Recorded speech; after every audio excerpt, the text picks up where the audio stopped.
ପିଲାମାନେ କାଲି ଆମେ ପଢିଥିଲେ ସଂଶ୍ଳେଷଣ ପ୍ରତିକ୍ରିୟା ବିଷୟରେ, ଆଜି ଆମେ ବିଘଟନ ପ୍ରତିକ୍ରିୟା ବିଷୟରେ ପଢିବା। ମନେ ରଖ, ସଂଶ୍ଳେଷଣ ପ୍ରତିକ୍ରିୟାର ସମ୍ପୂର୍ଣ୍ଣ ବିପରୀତ ପ୍ରତିକ୍ରିୟା ହେଉଛି ବିଘଟନ ପ୍ରତିକ୍ରିୟା। ଯେଉଁମାନେ ସଂଶ୍ଳେଷଣ ପ୍ରତିକ୍ରିୟା ବୁଝିଛନ୍ତି ନିଶ୍ଚିତ ଭାବରେ ସେମାନେ ବୁଝିଯିବେ। ତାର ବିପରୀତ ପ୍ରତିକ୍ରିୟା କ'ଣ ନା, ଯେଉଁ ରାସାୟନିକ ପ୍ରତିକ୍ରିୟାରେ କେତେ ଗୁଡ଼ିଏ ଦୁଇ ବା ଅଧିକ ପ୍ରତିକାରକ ମିଶି ଗୋଟିଏ ମାତ୍ର ଉତ୍ପାଦ ଉତ୍ପନ୍ନ ହେଉଥିଲା, ଏଇଟା ସେମିତି ସମ୍ପୂର୍ଣ୍ଣ ଉଲ୍ଟା। କ'ଣ ନା, ଗୋଟିଏ ମାତ୍ର ପ୍ରତିକାରକ ବିଘଟିତ ହୋଇ ଯଦି କେତେ ଗୁଡ଼ିଏ ସରଳ ଉତ୍ପାଦ ଉତ୍ପନ୍ନ ହେଲା ତାହେଲେ ତାକୁ କୁହାଯିବ ବିଘଟନ ପ୍ରତିକ୍ରିୟା। ତାର ପୁରା ଉଲ୍ଟାଟା, ବୁଝିଲା? ତେଣୁ ମୁଁ ଲେଖୁଛି, ଯେଉଁ ରାସାୟନିକ ପ୍ରତିକ୍ରିୟାରେ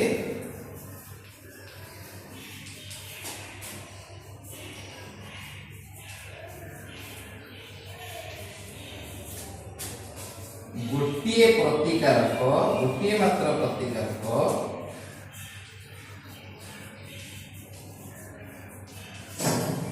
ବିଘଟିତ ହୋଇ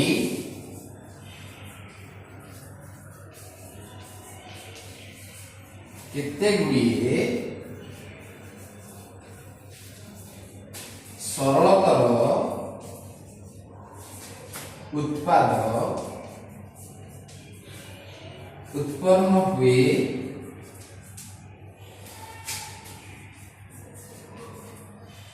से ही प्रतिक्रिया को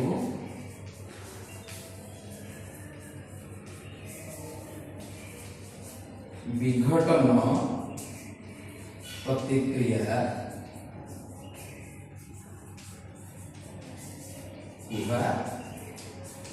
जाए।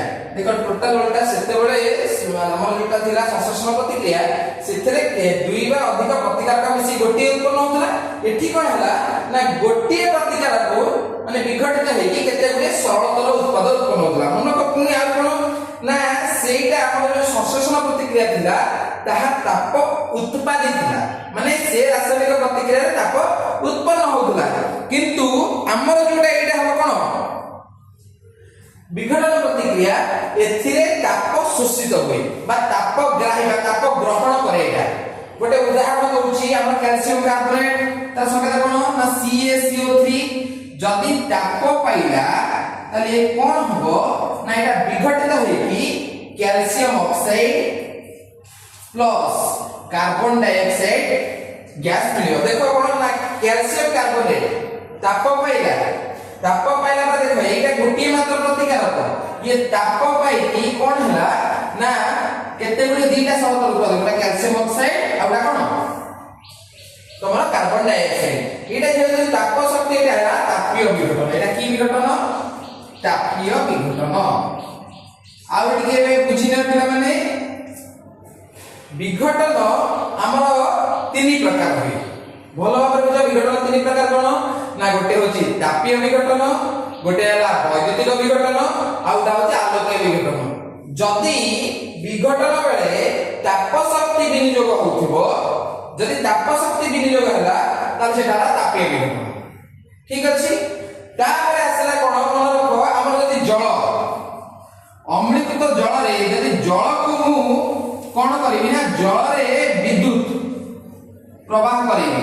अम्लीकृत जल काहे कि ना हमर पातित जल रे भल विद्युत प्रवाह होइनी, तेणु यदि अम्ल सहित मिसेबी आयन युक्त कणिका थिबारु सेतरे भल विद्युत प्रवाह हबो एवं विद्युत प्रवाह हेले सेतरे कोन मिलिबो ना अम्लजान उद्जान एवं अम्लजान।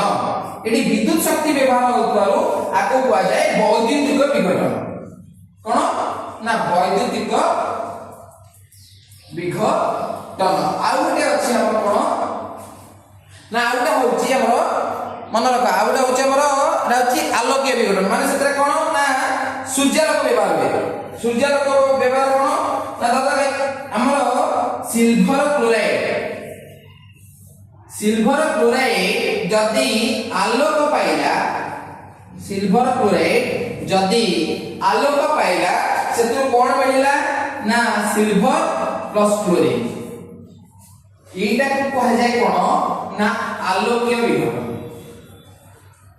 काहे कि आलोकीय विघटन ना एटा होची सूर्यालोक, यार व्यवहार मध्ये अछि देख ए प्रथमे विघटन प्रतिक्रिया बुझी जाओ विघटन प्रतिक्रिया कोन ए केते प्रकार ना गोटा अछि तापीय विघटन वैद्युतिक विघटन आ गोटा अछि आलोकीय विघटन एथरे ताप शक्ति आवश्यकता पड़े एथरे विद्युत शक्ति आवश्यकता पड़े एटा होछि आलोकीय विघटन आलोक आवश्यकता पड़े किंतु मन रख ए सबु जाको जेते सब ताप ताप विघटन प्रतिक्रिया हैला ए सबु रे जेहेतु ताप शक्ति शोषित हुए तेणु ए सबु जाक होची ताप शोषी हमर ताप शोषी विघटन प्रतिक्रिया माने ताप सेत्र आवश्यकता पड़ी थाए